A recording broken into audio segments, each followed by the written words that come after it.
Oi, eu sou a professora Mariana Maranhão e eu estou aqui hoje para comentar com vocês da súmula vinculante número 57, que foi aprovada pelo Supremo Tribunal Federal no último dia 16 de abril de 2020, na última quinta-feira. Primeiramente, antes de sabermos o que diz respeito a essa súmula 57, eu gostaria que a gente compreendesse o que é uma súmula vinculante e desde quando ela existe na nossa legislação brasileira. Porque jurisprudência a gente já escuta há muito tempo, súmula também, mas súmula vinculante é algo novo? Eu acredito que não podemos mais considerá-lo novo, mas é da época que eu fazia faculdade. Então eu peguei justamente a época da emenda constitucional número 45 de 2004, onde trouxe muitas mudanças no nosso poder judiciário. E uma delas é justamente o acréscimo do artigo 103A na nossa Constituição Federal, onde se trouxe a possibilidade de existir uma súmula vinculante. Mas vamos compreender o que é uma súmula vinculante e para isso eu vou ler o artigo 103. É importante, gente, mesmo que você escute, que você leia a respeito, vá atrás da fonte direta, de onde fala realmente aquilo. Então eu estou mostrando para vocês, mas é importante que vocês leiam. Então nunca se esqueça, súmula vinculante está previsto no artigo 103A da nossa Constituição Federal, que diz o seguinte: o Supremo Tribunal Federal poderá de ofício ou por provocação, mediante decisão de 2/3 dos seus membros, após reiteradas decisões sobre matéria constitucional, aprovar súmula que, a partir de sua publicação na imprensa oficial, terá efeito vinculante em relação aos demais órgãos do Poder Judiciário e à administração pública direta e indireta, nas esferas federal, estadual e municipal, bem como proceder à sua revisão ou cancelamento na forma estabelecida em lei. Então, esse artigo 103A, que tem 3 parágrafos, não vou ler os parágrafos, já nos traz algumas informações muito interessantes. Primeiro, jurisprudência e súmula, os tribunais têm. Súmula vinculante é exclusivo do Supremo Tribunal Federal. Então, aqui já temos uma característica.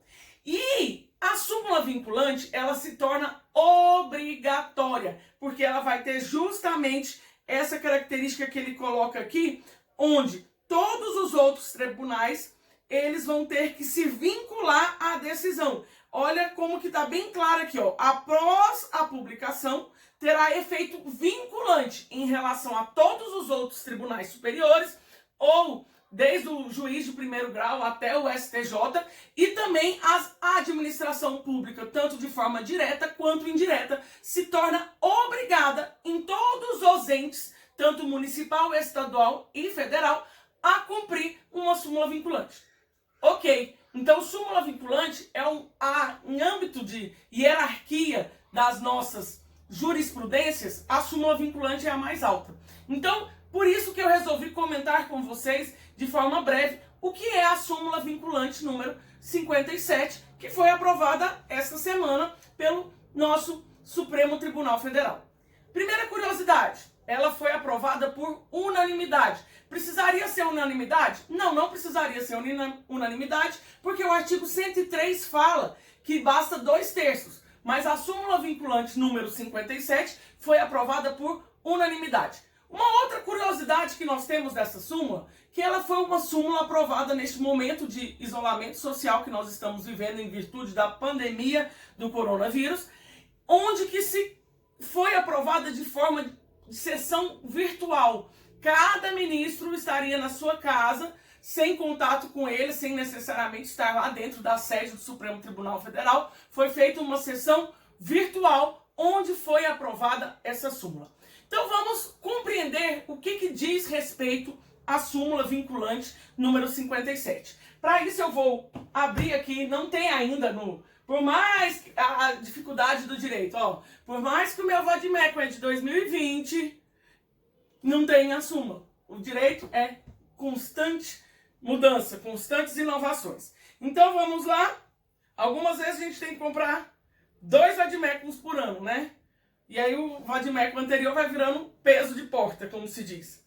O que diz a nossa súmula vinculante número 57? Gostaria que vocês prestassem atenção comigo. O que fala essa súmula? Porque essa súmula, ela está tratando a respeito de um tema chamado imunidade tributária. Imunidade tributária, que está lá no artigo 150, inciso 6 da nossa Constituição. E essa súmula, ela vai tratar da súmula que a gente chama, da imunidade que a gente chama de imunidade cultural ou imunidade tributária da imprensa. Vamos lá ver o que diz respeito a essa súmula 57. Um minutinho só para a gente abrir aqui.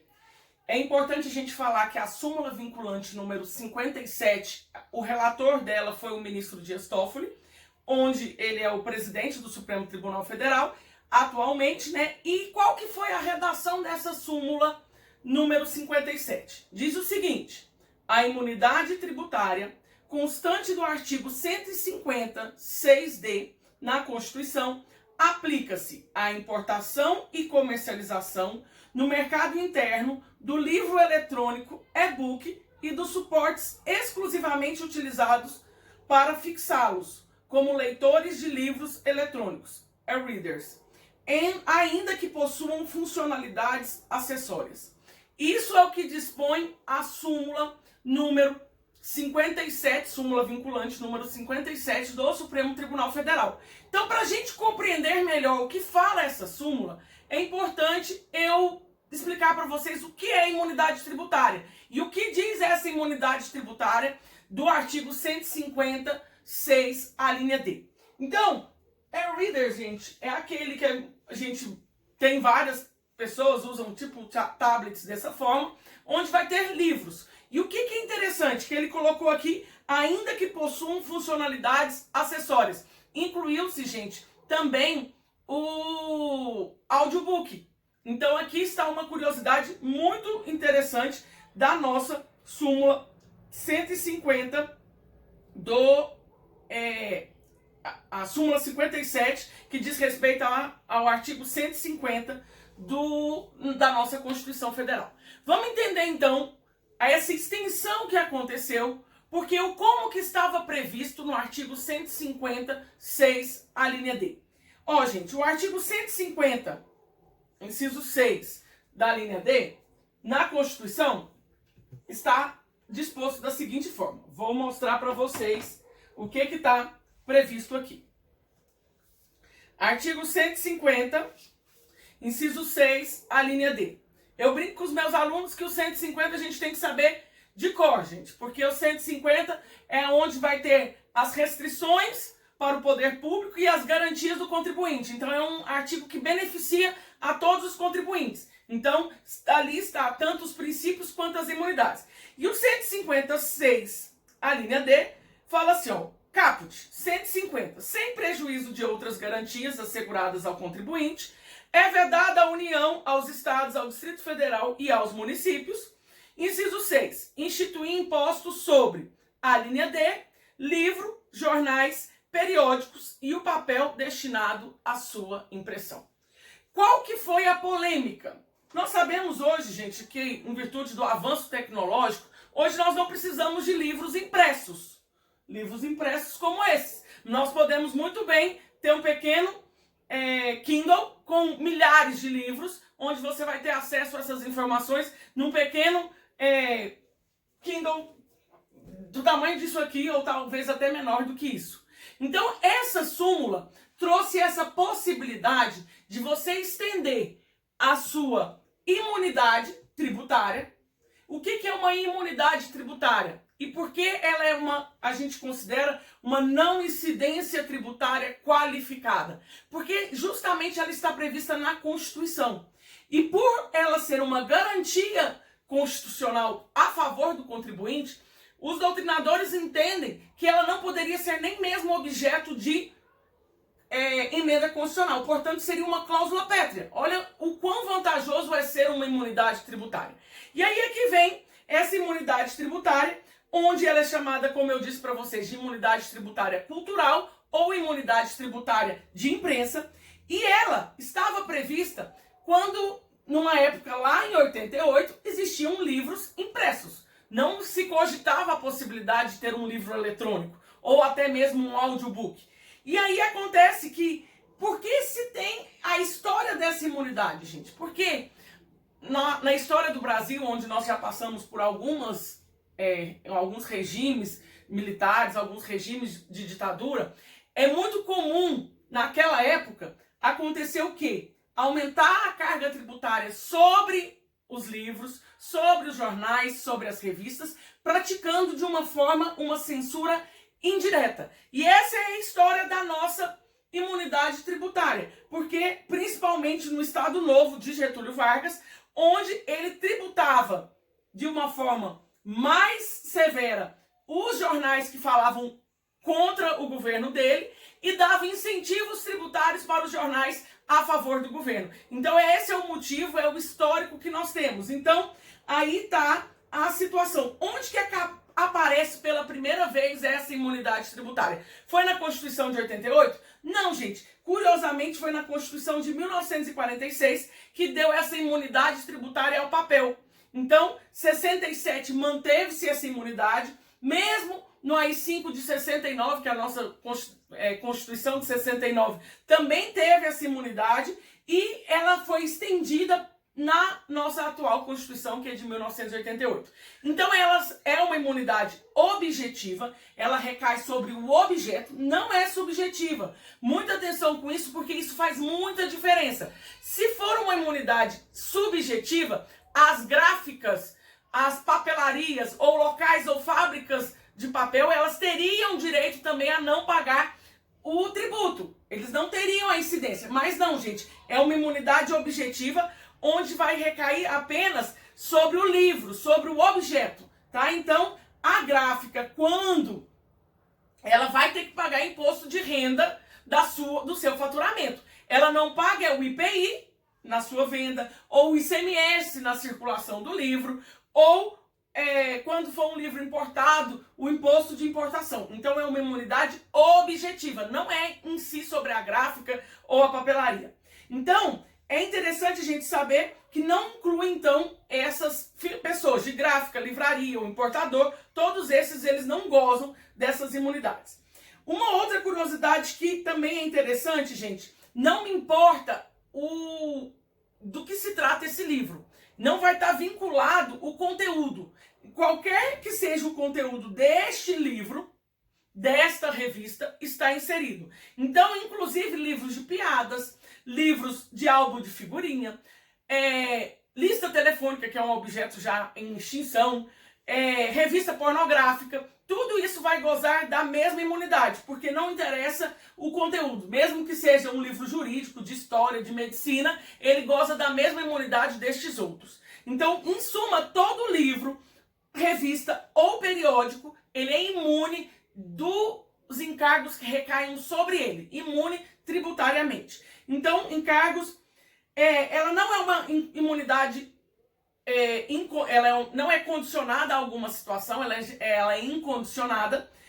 O conceito de livro, que foi o que foi preciso ser estendido pelo esse julgamento da nossa súmula vinculante número 57 do Supremo Tribunal Federal. Não precisa ser livro impresso, gente. Pode ser livro e-books em formato digital ou até mesmo o audiobook. Então, houve uma extensão muito grande, porque existe o Kindle, existe o Leve, existe o Kobo, todos esses estariam protegidos pela imunidade tributária. Então, uma outra condição que foi muito interessante, não houve uma extensão para os livros digitais em smartphones, tablets e laptops, gente. Ele não estendeu essa imunidade tributária a isso. Tem que ser objetos que sejam exclusivos para a leitura. Então, não vai falar, eu uso o meu laptop, eu uso o meu tablet para a leitura de livros. Tá, mas aqui eles restringiram, como é uma imunidade objetiva, eles restringiram a objetos que são exclusivos para a leitura, não o seu tablet e o seu computador. Uma outra coisa, o audiobook, se for em formato de DVD, também incluiria. Por causa da questão do audiobook. E a outra questão que eu gostaria de destacar com vocês é a questão de que não inclui nisso a questão da propaganda e o serviço de distribuição dos livros, jornais e periódicos também eles não são imunes.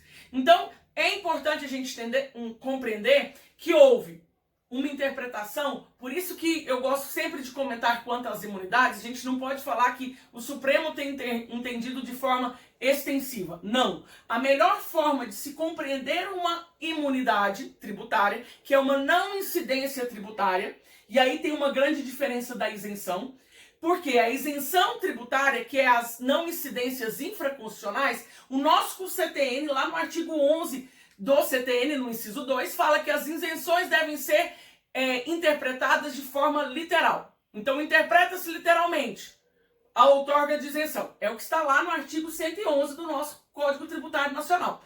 Já as imunidades tributárias, como elas são não incidências tributárias qualificadas previstas na Constituição, o Supremo Tribunal tem feito uma interpretação teleológica. Teleológica para as aulas de hermenêutica lá. O que é uma interpretação teleológica? É quando você vai buscar o fim pela qual a norma foi criada. Você vai buscar qual o objetivo dessa imunidade. Então, por isso que a gente não pode falar que é uma interpretação extensiva, porque nem sempre vai ser extensiva. Ela só vai ser buscando o fim pela qual a norma foi criada. Por isso que saiu agora a nossa súmula vinculante número 57 do Supremo Tribunal no último dia 16 de abril de 2020. Então é isso que eu gostaria de deixar com vocês, esse breve comentário sobre a súmula vinculante número 57, e é um prazer falar com vocês. Para aqueles que não seguem ainda o meu canal